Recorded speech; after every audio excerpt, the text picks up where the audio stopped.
This channel does not promote any violent, harmful, or illegal activities. All content provided by this channel is meant for an educational purpose only. টিভি9 বাংলায় স্বাগত। দুপুরে super prime time নিয়ে আপনাদের সঙ্গে রয়েছে আমি শর্মিষ্ঠা, স্টুডিওতে আমার সঙ্গে রয়েছে লিমা, অন্যদিকে নিউজ রুম এবং নিউজ ডেস্ক থেকে রয়েছে আত্রেই এবং তনিষ্ঠা। এবং সবার প্রথমেই আমাদের নজর বাংলাদেশের দিকে।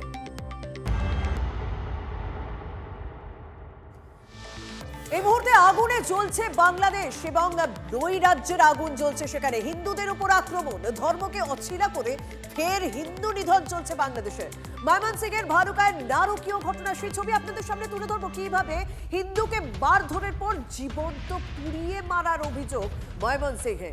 ঘটনার সময় উল্লাস, ভিডিওগ্রাফি, উন্মত্ত মৌলবাদীদের সেই ছবিও ধরা পড়েছে। কিভাবে হিন্দুকে মারধর করে জীবন্ত তার গায়ে আগুন লাগিয়ে দেওয়া হয় এবং সেই মুহূর্ত ক্যামেরা বন্দি করছে, মুঠোফোনে বন্দি করছে সেখানকার মৌলবাদীরা এবং তাদের মধ্যে উল্লাস এই মুহূর্তে লক্ষণীয়। বিভিন্ন জায়গায় এই আগুন রীতিমতো জ্বলছে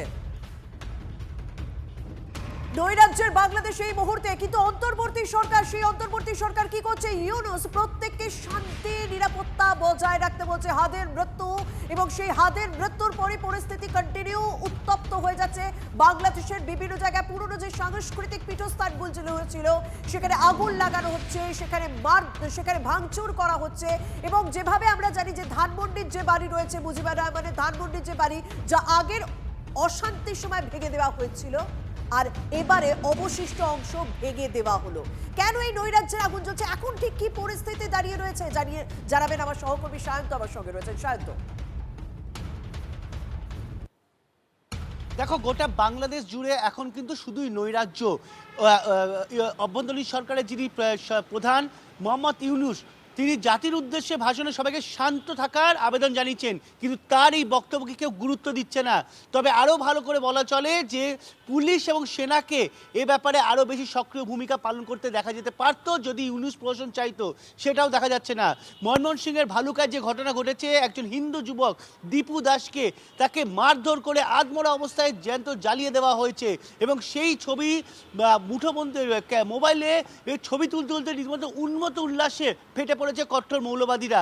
শুধুমাত্র ময়মনসিংহ না, রাজশাহী, চট্টগ্রাম, তো ঢাকা, বিভিন্ন জায়গায় এই কট্টর মৌলবাদী সংগঠনের সঙ্গে যারা যুক্ত, বিএনপি, জামায়াত, প্রত্যেকে কিন্তু রীতিমতো তাণ্ডব শুরু করেছে। ধানমন্ডি 32তম ধানমন্ডির ইতিহাস বিজড়িত সেই ধানমন্ডির বাড়ির যেটুকু অবশিষ্ট ছিল গত আগস্টের আন্দোলনের পর, সেটুকু সম্পূর্ণ ধূলিসাৎ করে দিয়েছে। একের পর এক প্রথম সারি দৈনিক সংবাদপত্রের আগুন জ্বালিয়ে দিয়েছে, সেখানে ভাঙচুর চালিয়েছে। ভারতের বিরুদ্ধে রীতিমতো ভারতের বিরুদ্ধে বিদ্বেষমূলক বক্তব্য, একই সঙ্গে স্লোগান, মিছিল একের পর এক জায়গায় দেখা যাচ্ছে গতকাল রাত থেকে। কোথাও এটা মনে করছে বাংলাদেশের যারা সুশীল সমাজ যে পাকিস্তান বা ইসলামাবাদের যদি পেছন থেকে যদি সাহায্য না থাকতো তাহলে এই ঘটনা ঘটতে পারতো না। আর এইভাবে বাংলাদেশের মাটিকে পাকিস্তান ব্যবহার করতে চাইছে, আইএসআই ব্যবহার করতে চাইছে, তারা আর্থিক সাহায্য দিচ্ছে, তারা অস্ত্রের দিক থেকে সাহায্য দিচ্ছে, সেরকমই তো ইন্টেলিজেন্সের কাছে রিপোর্ট রয়েছে। সেই সময় এই খবরগুলো যখন আলোচনা শুরু হয়েছে তখন এই হাদের মৃত্যুকে কেন্দ্র করে নতুন করে পরিস্থিতি উত্তপ্ত হয়ে উঠেছে। বাংলাদেশে বেছে বেছে হিন্দুদের খুন করা হচ্ছে বলে অভিযোগ।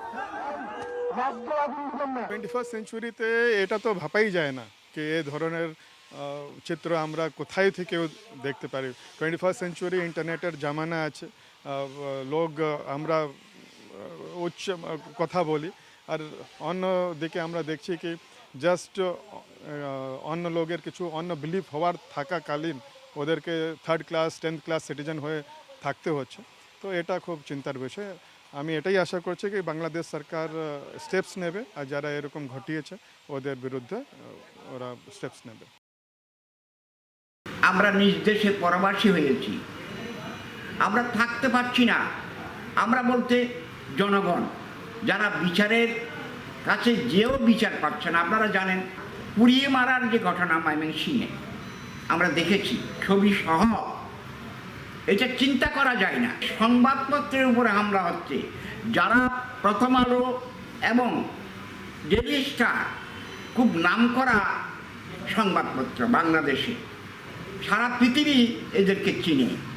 এরা প্রগতিশীল লোক, এদের উপরে হামলা হচ্ছে, ওদের বাড়ি পুড়ে দিচ্ছে, ওদের ঘর পুড়ে দিচ্ছে, ওদের অফিস পুড়ে দিচ্ছে। যারা অন্যায়কারী পারপিটেটার তাদেরকে অনতিবিলম্বে গ্রেপ্তার করে আইনের আওতায় আনাটা খুবই প্রয়োজনীয়। ফেব্রুয়ারিতে যে ভোটের কথা বলা হচ্ছে, সেই ভোটকে মানে অর্থাৎ ভোট যাতে হতে না পারে সেই কারণেই এগুলো করা হচ্ছে বলে আমার ধারণা।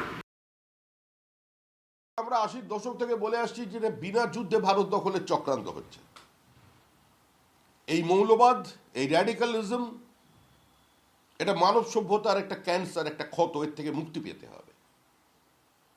যারা মুক্ত মনস্ক মানুষ আছেন, যারা এ ধরনের ধর্মীয় বিভাজনে, আগ্রাসনে বিশ্বাস করে না, জেহাদে বিশ্বাস করে না, কাফের বলে কাউকে সম্বোধন করে না, আজকে তারাও কিন্তু বাংলাদেশে আক্রান্ত হচ্ছে। আর এটা এই ঘটনা বাড়বে, এর বিরুদ্ধে সংঘবদ্ধভাবে ভারতবর্ষের মানুষ রুখে দাঁড়াবে।